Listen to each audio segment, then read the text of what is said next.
ನೀವು ಕಷ್ಟಪಟ್ಟ ಹಣವನ್ನು ಪೋಸ್ಟ್ ಆಫೀಸಿನಲ್ಲಿ ಡಿಪಾಸಿಟ್ ಮಾಡ್ತಿದ್ದೀರಾ?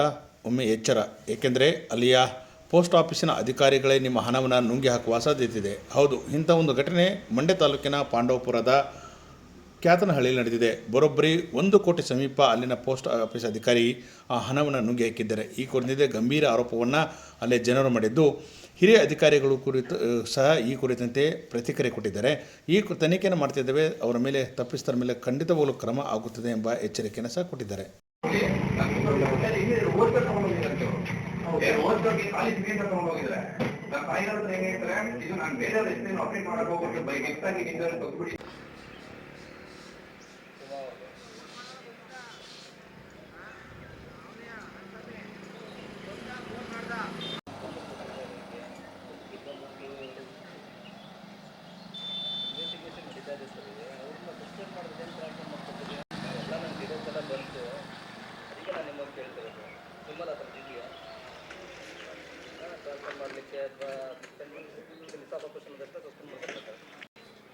ಫೈಲಲ್ಲಿ ಹೆಂಗೆ ಡೀಲ್ ಆಗುತ್ತೆ ಸರ್? ಈಗ ಇವ್ರನ್ನ ಅದೇನು ಮಾಡ್ಬೋದಿಲ್ಲ ಅಂತ ಬೇರೆ ಬೇರೆ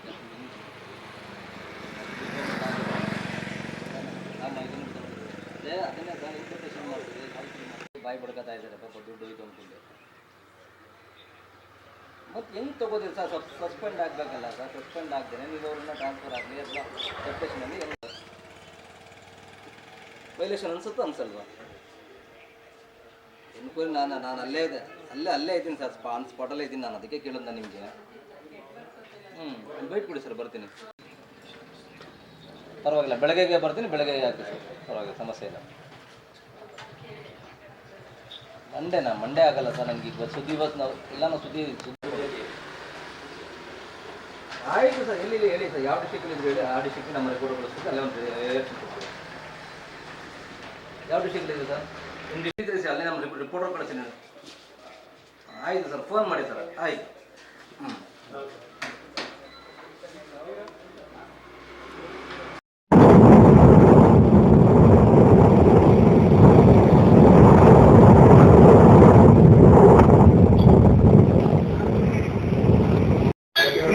ಮಾಡಿ ಆಮೇಲೆ ನಮ್ಮ ತಾಯಿಯವರು ಡೆಪಾಸಿಟ್ ಮಾಡಿ ಡೆಪಾಸಿಟ್ ಮಾಡೇ ಇಲ್ಲ ಸರ್. ಇನ್ನ ಒಂದು 70-60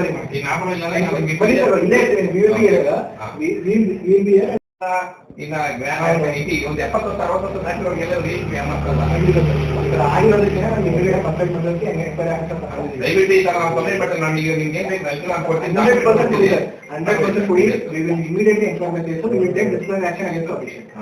ಆಲ್ರೆಡಿ ಅವರು ಡ್ಯೂಟಿ ರಿಮೂವ್ ಮಾಡಿದ್ರು.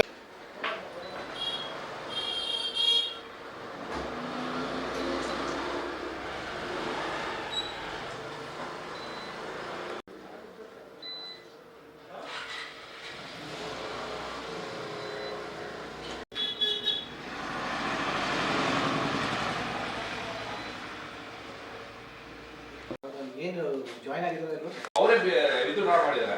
ಏನು ಮಾಡಿದ್ದಾರೆ ವಿತ್ಡ್ರಾ ಸರ್? ಪಾರ್ಟಿ ನೇಮು ಮತ್ತೆ ಸರ್ ಪಾರ್ಟಿ ನೇಮ್ ವಿತ್ ನಾನು ಮಾತಾಡಿದ್ದೀನಿ. ಅಕೌಂಟ್ ನಂಬರು ಡೀಟೇಲ್ಸ್ ಎಲ್ಲ ಅವರು ಒಂದು ಡೆಪಾಸಿಟ್ ಮಾಡಿದೆ 1 lakhನ. ಆ ಡೆಪಾಸಿಟ್ ಅಮೌಂಟ್ ಅವರು ಡೆಪಾಸಿಟ್ ಮಾಡಿಲ್ಲ. ವಿಡಿಯೋ ಮಾಡ್ತಿದ್ರಲ್ಲ, ಅದಕ್ಕೆ ಬಂದೆ ನಾನು. ಈಗ ಅಲ್ಲಿ ನನ್ನ ಲಾಸ್ಟಿಗೆ ಬರ್ಬೇಕಾಯ್ತು. ಈ ತರ ವಹಿವಾಟನ್ನ ಈಗ ಎಜುಕೇಟೆಡ್ ಪೀಪಲ್ಗೆ ಈ ತರ ಮಾಡ್ತಾ ಇದ್ರೆ ಅಂದ್ರೆ ಇನ್ನು ಅನ್ಎಜುಕೇಟೆಡ್ ಪೀಪಲ್ಗಳೆಲ್ಲ ಅವ್ರು ಹೇಗ್ ಮಾಡ್ತಾ ಇದಾರೆ ಸರ್? ನೀವು ಎಂಕ್ವೈರಿ ಮಾಡ್ಬೇಕು ಸರ್. ಈಗ ನೀವು ಒಬ್ರು ಮ್ಯಾನೇಜರ್ ಆಗಿ ತಗೊಳ್ಳಿ, ರಿಪೋರ್ಟ್ ತಗೊಳ್ಳಿ, ಅವ್ರದ್ದೆಲ್ಲ ಸಿಗ್ನೇಚರ್ ತಗೊಳ್ಳಿ, ಏನೇನು ಪ್ರಾಬ್ಲಮ್ ಇಶ್ಯೂಸ್ನ ಹೈಲೈಟ್ ಮಾಡಿ. ಆಮೇಲೆ ಇನ್ನೊಂದು ಹೇಳ್ತಾರಂತೆ, ನಾನು ಹೇಳ್ತೀನಿ ಅವ್ರ ಡ್ಯೂಟಿಯಿಂದ ತಗ್ಸೋದಿಕ್ಕಾಗಲ್ಲ ಅಂತ.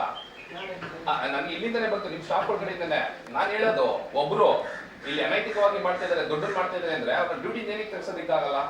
ನಾನು ನಾಳೆಗೆ ಮಾಡ್ಬೋದು ಸರ್ ಕೆಲಸನ. ಬಟ್ ಏನು ಗೊತ್ತಾ, ನಾನು ಬಿಸಿ ಇದ್ದೆ. ಆಮೇಲೆ ಇನ್ನೊಂದೇನಂದ್ರೆ, ಈ ತರ ನನ್ಗೆ 2 ಕಾಲ್ ಬಂತು ಆಲ್ರೆಡಿ. ಈ ತರ 2-3 ಕಾಲ್ ಬಂದಿದೆ ನಮ್ಮ ಕಡೆಯಿಂದ. ಸರ್ ನಾನು ನಿಮ್ಗೆ ಕೊಡ್ತೀನಿ, ರಿಪೋರ್ಟ್ ಕೊಡ್ತೀನಿ, ಅಕೌಂಟ್ ಡೀಟೇಲ್ಸ್ ಕೊಡ್ತೀನಿ. ನಮ್ಮ ತಾಯಿ ಅಕೌಂಟ್ ಅಮೌಂಟ್ ವಿತ್ಡ್ರಾ ಮಾಡಿದ್ದಾರೆ.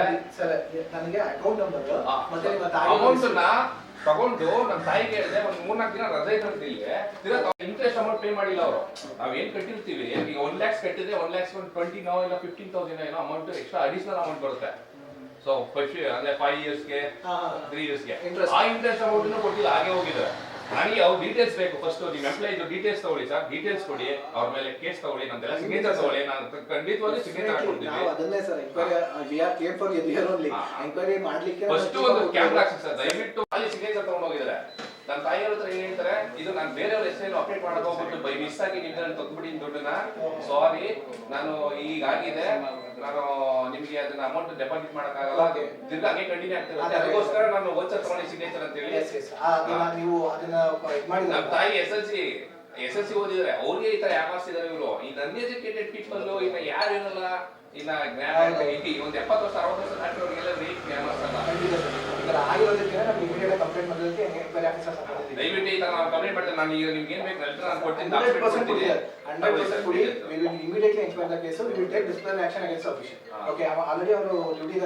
ಆಗ್ಬಿಟ್ರೆ ಎಜುಕೇಟೆಡ್ಗಳು ಹಿಂಗೆ ಮಾಡ್ರಿ ಜನಗಳೇನು. ನೀವು ಒಂಚೂರು ಕೆಳಗಡೆ ಇಲ್ಲ ಸರ್, ಕೆಳಗಡೆ ಹೇಳಿ ಸರ್. ಸರ್ ಸರ್, ನಮ್ಮ ತಾಯಿಯವರು ಇಲ್ಲಿ ಡೆಪಾಸಿಟ್ ಮಾಡಿದ್ರು ಹಣನ, ಅದನ್ನ ವಿತೌಟ್ ಇನ್ಫಾರ್ಮೇಶನ್ ಅವ್ರ ಹತ್ರ ವೋಚರ್ ಸಿಗ್ನೇಚರ್ ತಗೊಂಡು ಅದನ್ನ ವಿತ್ಡ್ರಾ ಮಾಡಿದ್ದಾರೆ. ನಮ್ಮ ತಾಯಿಯವ್ರಿಗೆ ಅದು ಅಮೌಂಟ್ ನಮಗೆ ಡೆಪಾಸಿಟ್ ಮಾಡಿದ್ವಿ ಅನ್ಕೊಂಡಿದ್ವಿ ನಾವು, ಬಟ್ ಅಮೌಂಟ್ ಡೆಪಾಸಿಟ್ ಮಾಡಿಲ್ಲ ಅವರು. ಬಂದು ಇಲ್ಲಿ ಎಂಕ್ವೈರಿ ಮಾಡಿದಾಗ ಅದು ಡೆಪಾಸಿಟ್ ಆಗಿಲ್ಲ ಹಣ. ಅದನ್ನ ಅವರು ಪರ್ಸನಲ್ ಯೂಸ್ ಮಾಡ್ಕೊಂಡು 15 days 20 days ಆದ್ಮೇಲೆ ತಾವೊಂದು ಮನೆ ಕೊಟ್ಟಿದ್ದಾರೆ. ಬೈ ಮಿಸ್ ಆಗಿ ನಾನು ಬೇರೆಯವ್ರದ್ದು ವಿತ್ಡ್ರಾ ಮಾಡಬೇಕಾಯ್ತು, ನಿಮ್ಮ ಹೆಸರು ಅದೇ ತರ ಇತ್ತು, ಹಂಗಾಗಿ ನಿಮ್ ಮಾಡ್ಬಿಟ್ಟಿದ್ದೀನಿ. ನಮ್ಮ ತಂದೆಯವ್ರಿಗೆ ಏನೋ ಹಾರ್ಟ್ ಅಟ್ಯಾಕ್ ಪ್ರಾಬ್ಲಮ್ ಇತ್ತು, ಸೊ ಹಾಗಾಗಿ ಇದನ್ನ ಮಾಡಿದೀನಿ, ಸಾರಿ ಅಂತೇಳಿ ರಿಟರ್ನ್ ತಗೊಂಡು ಅಮೌಂಟ್ ಕೊಟ್ಟಿದ್ದಾರೆ. ಇಂಟ್ರೆಸ್ಟ್ ಅಮೌಂಟ್ ಕೊಟ್ಟಿಲ್ಲ. ಎಷ್ಟು ಲಕ್ಷ ಸರ್? ಅದು 2 lakhs ಅಬೌವ್ ಇದೆ ಸರ್ ಅಮೌಂಟ್. ಯಾರು ಹಂಗೆ ಮಾಡಿರೋದು ಇಲ್ಲಿ? ಸೊ ಇಲ್ಲಿ ಒಬ್ರು ಇದ್ರಂತೆ ಲೇಡಿ, ಸೊ ನಾನು ಅಷ್ಟು ಅಬ್ಸರ್ವ್ ಮಾಡಿಲ್ಲ, ಯಾಕಂದ್ರೆ ನಾವು ಇಲ್ಲಿ ಬರಲ್ಲ, ಅವರು ಒಂದು ವೈಯಕ್ತಿಕವಾಗಿರೋ ಹಣ ಅಲ್ಲ, ಸೊ ಹಾಗಾಗಿ ನಾನು ಇಷ್ಟು ಬರಲ್ಲ, ಇಲ್ಲಿ ನಮ್ದು ಅಕೌಂಟ್ ಇಲ್ಲ. ಸೊ ನಮ್ಮ ತಾಯಿಯವ್ರು ಹೇಳಿದ್ಮೇಲೆ ನನಗೆ ಗೊತ್ತಾಗಿದ್ದು. ನಾನು ಬಂದು ಇಲ್ಲಿ ಎಂಕ್ವೈರಿ ಮಾಡಿದಾಗ ಇಲ್ಲಿ ಕ್ಯಾಮ್ರಾ ಇಲ್ಲ, ಒಂದು ಫಸ್ಟ್ ಕ್ಯಾಮ್ರಾ ಇಲ್ಲ. ಇಷ್ಟು ದೊಡ್ಡ ಊರಲ್ಲಿ ಕ್ಯಾಮ್ರಾ ಮೈನ್, ಇಲ್ಲಿ ವ್ಯವಹಾರ ವೈಟ್ ಮಾಡೋದ್ರಿಂದ ಇಲ್ಲಿ ಕ್ಯಾಮ್ರಾ ಆಡ್ಬೇಕು, ಕ್ಯಾಮ್ರಾ ಇಲ್ಲ ಇಲ್ಲಿ. ಫಸ್ಟ್ ಕ್ಯಾಮ್ರಾ ಇದಕ್ಕೆ ಇನ್ಫಾರ್ಮ್ ಮಾಡಿ. ಮತ್ತೆ ಇನ್ನೂ ಬೇರೆಯವ್ರು ಯಾರೋ ಲೇಡೀಸು ನಮ್ಮ ತಾಯಿ ಜೊತೆ ಬಂದಾಗ ಅವ್ರದ್ದು ಇದೇ ಥರ ಆಗಿದೆ, ಅವ್ರದ್ದು 4 lakhs ಅಂತೇನೋ ಹೇಳಿದ್ರು. ಇದ್ರ ಬಗ್ಗೆ ದಯವಿಟ್ಟು ಎಂಕ್ವೈರಿ ಮಾಡಬೇಕು. ಒಂದು ಊರಲ್ಲಿ MLA ಇದ್ದಾರೆ, ಎಷ್ಟು ಜನಸಂಖ್ಯೆ ಇದೆ, ಇಂಥ ಊರಲ್ಲಿ ಈ ಥರ ಆಯಿತು ಅಂದರೆ ನಮಗೂ ಬ್ಯಾಡ್ ನೇಮ್ ಆಗುತ್ತೆ. ಆಮೇಲೆ ಎಲ್ಲ ಕಷ್ಟಪಟ್ಟು ಕೂಡಿಟ್ಟ ಹಣ ಇದು. ಪೋಸ್ಟ್ ಆಫೀಸಲ್ಲಿ ಯಾರು ಲಕ್ಷ ತಂದು ಹಾಕಲ್ಲ, ಎಲ್ಲ ಇಲ್ಲಿ ಬಂದರೆ 200, 1000, 500 ಈ ಥರ ಕಟ್ಟೋಂಥ ಅಮೌಂಟ್ ಇದನ್ನ ಎಲ್ಲ ಅವರ ದುಡಿಮೆನಲ್ಲಿ, ದಿನ ದುಡಿಮೆನಲ್ಲಿ ಕಟ್ಟೋಂಥ ಅಮೌಂಟ್ ಇದು. ಸೊ ದಯವಿಟ್ಟು ಇದ್ರ ಮೇಲೆ ಸೆಂಟ್ರಲ್ ಗೌರ್ಮೆಂಟ್ ಆಗಿದ್ದರಿಂದ ದಯವಿಟ್ಟು ಇದ್ರ ಮೇಲೆ ಆ್ಯಕ್ಷನ್ ತೊಗೊಂಡು ಇಲ್ಲಿಗೆ ಕ್ಯಾಮ್ರಾ ಮತ್ತು ಅವ್ರನ್ನ ಏನಿದೆ ಅವ್ರನ್ನ ಇದು ಮಾಡ್ಬೇಕಂತೇಳಿ ಅನಾಮತ್ ಮಾಡಬೇಕು ಡ್ಯೂಟಿಯಿಂದ ಅಂತೇಳಿ ಕೇಳ್ಕೊತೀನಿ. ನಿಮ್ಮ ಸರ್ ಡ್ಯಾನೇಶ್ ಅಂತೇಳಿ ಕ್ಯಾಟ್ನಲ್ಲಿ ಇದೆ ಊರಿನ. ಅಲ್ಲ, ಎಲ್ಲೋ ಒಂದು ಕಡೆ ಈಗ ಜನರು ಇಲ್ಲಿ ಪೋಸ್ಟ್ ಆಫೀಸಲ್ಲಿ ದುಡ್ಡು ಇಡೋದು ಏನಂದ್ರೆ ಇದು ಒಂದು ಸರ್ಕಾರದ ದುಡ್ಡು. ಸರ್, ಪೋಸ್ಟ್ ಆಫೀಸಲ್ಲಿ ದುಡ್ಡು ಇಡ್ತಾರೆ ಅಂದ್ರೆ ನಮ್ದೊಂದು ನಂಬಿಕೆ, ಸೆಂಟ್ರಲ್ ಗೌರ್ಮೆಂಟ್ ಏನೋ ಇಲ್ಲಿ ಸೇಫ್ ಇರುತ್ತೆ ಅಂತ ಹೇಳ್ತಾ ಇದ್ದಾರೆ. ಬಟ್ ಇಲ್ಲಿರೋ ವರ್ಕರ್ಸ್ಗಳೇನೆ ಅದನ್ನ ಮಿಸ್ಯೂಸ್ ಮಾಡ್ತಾ ಇದ್ದಾರೆ ಅಂದ್ರೆ ಯಾರು ನಂಬಬೇಕು ಅಂತೇಳಿ ತುಂಬಾ. ಸುಮಾರು ಎಷ್ಟು ಲಕ್ಷ ಆಗಿರ್ಬೋದು ಸರ್? ಸರ್, ನನಗೆ ಅಷ್ಟು ಅನುಭವ ಇಲ್ಲ, ನಮ್ಮ ತಾಯಿಯವ್ರದ್ದು ನನಗೆ ಅನುಭವ ಗೊತ್ತಿದೆ. ಅದ್ರ ಡಾಟೇಲ್ಸ್ ಏನಿದೆ ನಾನು ಡಾಟಾ ಕೊಡ್ತೀನಿ. ಸೊ ಬೇರೆಯವರು ಕೂಡ ಮಾತಾಡಿದ್ರು ಅವತ್ತಿನ ದಿನ 4 ಲಕ್ಷ ಅಂತೇಳಿ. ಮತ್ತೆ ಈಗ ನೀವು ಎಂಕ್ವೈರಿ ಮಾಡೋದ್ರಿಂದ ನನಗೆ ಸುಮಾರು 1 ಕೋಟಿ ಹತ್ರ ಅಂತ ಹೇಳ್ತಾರೆ. ಅದು ಅನುಭವ ನನಗೆ ಅಷ್ಟು ಗೊತ್ತಿಲ್ಲ ಸರ್. ನಮ್ಮ ತಾಯಿದ್ ಮಾತ್ರ ತನಿಖೆ ಆಗಬೇಕು ಅಂತ. ತನಿಖೆ ಆಗಬೇಕು. ಪ್ಲಸ್ ಇಲ್ಲಿ ಮೇನ್ ಫಸ್ಟ್ ಕ್ಯಾಮ್ರಾ ಹಾಕ್ಸ್ಬೇಕು. ಕ್ಯಾಮ್ರಾ ಫಸ್ಟ್ ಹಾಕ್ಸ್ಬೇಕು, ಯಾಕಂದ್ರೆ ವಹಿವಾಟು ನಡೆಯೋ ಜಾಗದಲ್ಲಿ ಕ್ಯಾಮ್ರಾ ಇಲ್ಲ ಅಂದ್ರೆ ಈ ತರ ಹಾಗೇ ಆಗುತ್ತೆ, ಸಹಜ ಅದು. ಜೊತೆಗೆ ಇಲ್ಲಿ ವರ್ಕ್ ಮಾಡೋ ಅಂತ ಎಂಪ್ಲಾಯಿಗಳೇನೆ ಈ ತರ ಮಿಸ್ಯೂಸ್ ಮಾಡಿದ್ರೆ ಇವ್ರನ್ನ ಅನಾಮತ್ ಮಾಡಲೇಬೇಕು ಡ್ಯೂಟಿಯಿಂದ ಅನಾಮತ್ ಮಾಡಿ ಅವ್ರನ್ನ ಬೇರೆಯವ್ರನ್ನ ಕೊಡ್ಬೇಕಂತೇಳಿ ಕೇಳ್ಬೋದು. ನಿಮ್ಮ ಹೆಸರು? ಜ್ಞಾನೇಶ್ ಅಂತೇಳಿ. ಕ್ಯಾತ್ನಳ್ಳಿ ಪೋಸ್ಟ್ ಮಾಸ್ಟ್ರು ಸುಮಾರು 80 ಲಕ್ಷ ರೂಪಾಯಿನ ಮಿಸ್ಯೂಸ್ ಮಾಡ್ಕೊಂಡಿದ್ದಾರೆ ಅನ್ನೋ ಆರೋಪ. ಇದು ನಿಮ್ಮ ಗಮನಕ್ಕೆ ಇದೆಯಾ ಇಲ್ವಾ ಸರ್? ಕ್ಯಾತ್ನಳ್ಳಿ ಬಗ್ಗೆ ಹೇಳೋದಾದರೆ ನಮ್ಮ ಗಮನಕ್ಕೆ ಬಂದಿದೆ. ನಮ್ಮ ಇನ್ವೆಸ್ಟಿಗೇಷನ್ ಟೀಮು ಇನ್ವೆಸ್ಟಿಗೇಷನ್ ಮಾಡ್ತಾ ಇದೆ. ಈಗ ಮಿಸ್ ಆಪರೇಷನ್ ಆಗಿದೆ, ಸುಮಾರು 1 ಕೋಟಿ ಹತ್ರ ಅಂತ ಹೇಳ್ತಾರೆ. ಅಲ್ಲಿ ಸ್ಥಳೀಯರು ಸೇರಿದಂತೆ ನಿಮ್ಮವರು. ಇಷ್ಟಾದರೂ ಯಾಕೆ ನೀವು ಅದನ್ನು ಇದು ಮಾಡಿಲ್ಲ? ನೀವು ರಕ್ಷಣೆ ಮಾಡ್ತಿದ್ದಾರೆ ಹೇಗೆ ಸರ್? 1 ಕೋಟಿ ಹತ್ತತ್ರ ಅಂತ ನೀವು ಹೇಳ್ತಾ ಇದ್ದೀರಾ. ನಮ್ಮ ಇನ್ವೆಸ್ಟಿಗೇಷನ್ ರಿಪೋರ್ಟ್ ಇನ್ನೂ ಬಂದಿಲ್ಲ. ನಮ್ಮ ಇನ್ವೆಸ್ಟಿಗೇಷನ್ ಅವತ್ತಿನ ದಿನದಿಂದನೇ ಯಾವತ್ತು ನಮಗೆ ಗೊತ್ತಾಗಿದೆ, ಅವತ್ತಿನ ದಿನದಿಂದನೇ ನಮ್ಮ ಇನ್ವೆಸ್ಟಿಗೇಷನ್ ಟೀಮು ಅಲ್ಲಿ ಕೆಲಸ ಮಾಡ್ತಾ ಇದೆ. ಒನ್ಸ್ ಇನ್ವೆಸ್ಟಿಗೇಷನ್ ಟೀಮ್ ರಿಪೋರ್ಟ್ ಬಂದ ಮೇಲೆ ನಾವು ನೆಕ್ಸ್ಟು ಇಲಾಖೆ ರೀತಿ ಏನು ಕ್ರಮ ಮಾಡಬೇಕು ಅದನ್ನು ಮಾಡ್ತೀವಿ ಸರ್. ಎಲ್ಲೋ ಒಂದು ಕಡೆ ಪ್ರಭಾವಿಗಳು ಅಂಥೇಳಿ ಅವ್ರನ್ನ ರಕ್ಷಣೆ ಮಾಡೋಕ್ಕೆ ಕೆಲಸ ಮಾಡ್ತೀವಿ ನಿಮ್ಮ ಡಿಪಾರ್ಟ್ಮೆಂಟ್.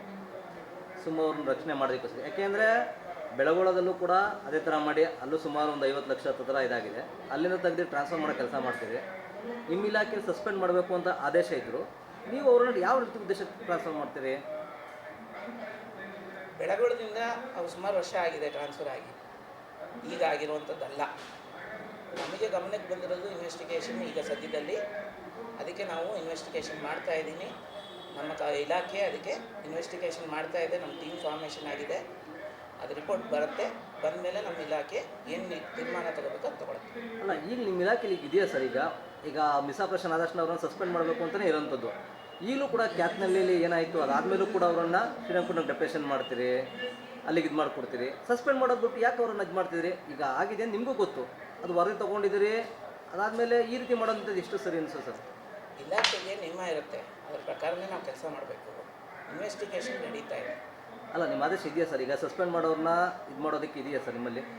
ಸಸ್ಪೆಂಡ್ ಅನ್ನೋದು ಅವ್ರನ್ನ ಕೆಲಸದಿಂದ ದೂರ ಇಡಲಿಕ್ಕೆ ಮಾಡುವಂಥದ್ದು. It is not A penalty. ಆಯಿತಾ?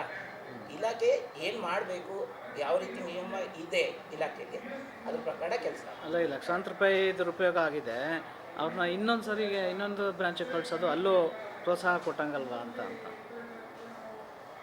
ಈ ಇಲಾಖೆಯಲ್ಲಿ ಕೆಲವೊಂದೊಂದ್ಸಲಿ ಏನಾಗುತ್ತೆ, ಅವತ್ತಿನ ದಿನಕ್ಕೆ ಪೋಸ್ಟ್ ಆಫೀಸ್ ನಡಿಬೇಕು, ಅವತ್ತಿನ ದಿನಕ್ಕೆ ಇಲಾಖೆಯಲ್ಲಿ ಏನು ನಿಯಮ ಇರುತ್ತೆ ಅದನ್ನು ಮಾಡಿರ್ತಾರೆ.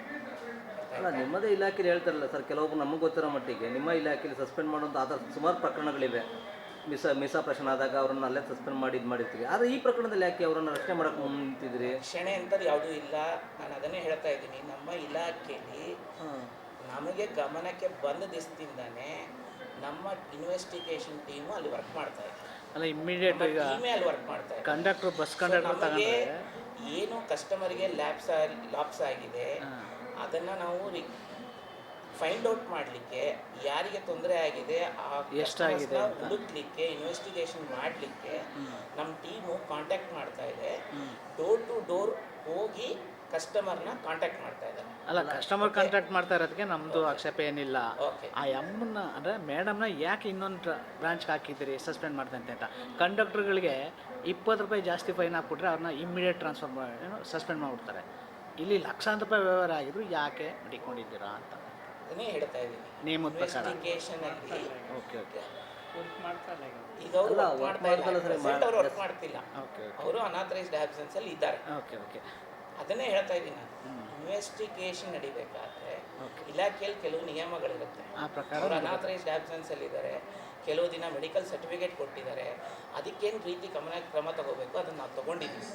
ಎಲ್ಲ ರೀತಿ ನಾವು ಕ್ರಮ ತೊಗೊಂಡಿದ್ದೀವಿ, ನಡೀತಾ ಇದೆ ಸರ್. ಈಗಾಗಲೇ ಕೂಡ ನೀವು ಹೇಳ್ತಿದ್ದೀರಿ ಈಗ ನಡೀತಿದೆ ಅಂತ, ಬಟ್ ಇವತ್ತೊಂದು ದಿವಸ ಮಾತ್ರ ಅಲ್ಲಿ ಇದು ನಡೀತಾ ಇರೋದು. ಇವತ್ತು ಕಾರ್ಯಾಚರಣೆಗೆ ಹೋಗಿ ನೀವು ಅದನ್ನು ಇದು ಮಾಡ್ತೀವಿ, ಇನ್ಸ್ಪೆಕ್ಷನ್ ಮಾಡೋಂಥ ಕೆಲಸ ಮಾಡ್ತೀವಿ. ಇದಾಗಲೇ ಸುಮಾರು ತಿಂಗಳುಗಳಿಂದಲೂ ಕೂಡ ಇದಾಗಿರೋಂಥದ್ದು.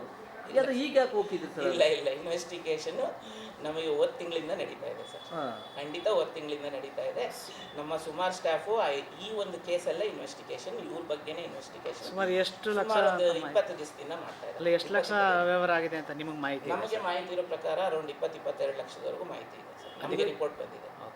ಆದರೆ ಈ ಮೂಲಕ ನಾನು ಒಂದೊಂದು ಡೆಪಾಸಿಟ್ರಲ್ಲಿ ಮನವಿ ಮಾಡ್ಕೊಳ್ಳೋದೇನು ಅಂದರೆ, ತಿಳಿಸೋದು ಇಷ್ಟಪಡೋದೇನು ಅಂದರೆ, ಯಾರ ಹತ್ರ ಇಲಾಖೆ ನಿಯಮಾನುಸಾರ ಇಲಾಖೆದು ಪಾಸ್ಬುಕ್ಕು ಡಾಕ್ಯುಮೆಂಟ್ ಏನಿದೆ ಅವ್ರು ಯಾರೂ ಹೆದರಬೇಕು ಅವಶ್ಯಕತೆ ಇಲ್ಲ. ಡಿಪಾರ್ಟ್ಮೆಂಟು ಅದಕ್ಕೆ ಬದ್ಧವಾಗಿರುತ್ತೆ. ಅದಕ್ಕೆ ಡಿಪಾರ್ಟ್ಮೆಂಟು ಕ್ಲೈಮ್ ಕೊಟ್ಟೇ ಕೊಡುತ್ತೆ. ಇದೊಂದು ವಿಚಾರನ ನಾನು ನಿಮ್ಮ ಮೂಲಕ ಅದನ್ನು ತಿಳಿಸ್ಬೇಕು ಅಂತ ಇಷ್ಟಪಡ್ತೀನಿ. ಯಾಕೆಂದರೆ ಜನ ಗಾಬರಿ ಆಗೋ ಅವಶ್ಯಕತೆ ಇಲ್ಲ. ನಮ್ಮ ಡಿಪಾರ್ಟ್ಮೆಂಟಲ್ಲಿ ಯಾವುದೇ ಈ ಥರ ಏನೇ ಫ್ರಾಡ್ ಆದರೂ ನಾವು ಪ್ರತಿಯೊಬ್ಬರನ್ನೂ ಆ ಊರಿನಲ್ಲಿ ಖಾತೆದಾರನು ಪ್ರತಿಯೊಬ್ಬರನ್ನೂ ಕಾಂಟ್ಯಾಕ್ಟ್ ಮಾಡಿ ಪ್ರತಿಯೊಬ್ಬರ ಅಕೌಂಟ್ನು ವೆರಿಫೈ ಮಾಡ್ತೀವಿ. ಇನ್ನು ಮೀನ್ ವೈಲ್ ಯಾವುದೇ ಏನೇ ಪ್ರಾಬ್ಲಮ್ ಇತ್ತು ಅಂದರೂ ನಿಮ್ಮ ಹತ್ರ ಇಲಾಖೆ ಕೊಟ್ಟಿರೋವಂಥ ಯಾವುದೇ ಪಾಸ್ಬುಕ್ ದಾಖಲೆ ಇತ್ತು ಅಂದರೆ ಅವರಿಗೆ ದುಡ್ಡು ಖಂಡಿತ ಇಲಾಖೆ ಕೊಡುತ್ತೆ. ತಮ್ಮ ಹೆಸರು ಸರ್? ನನ್ನ ಹೆಸರು ಆಕಾಶ್ MD, ಅಂಚೆ ಅಧೀಕ್ಷಕರು, ಮಂಡ್ಯ.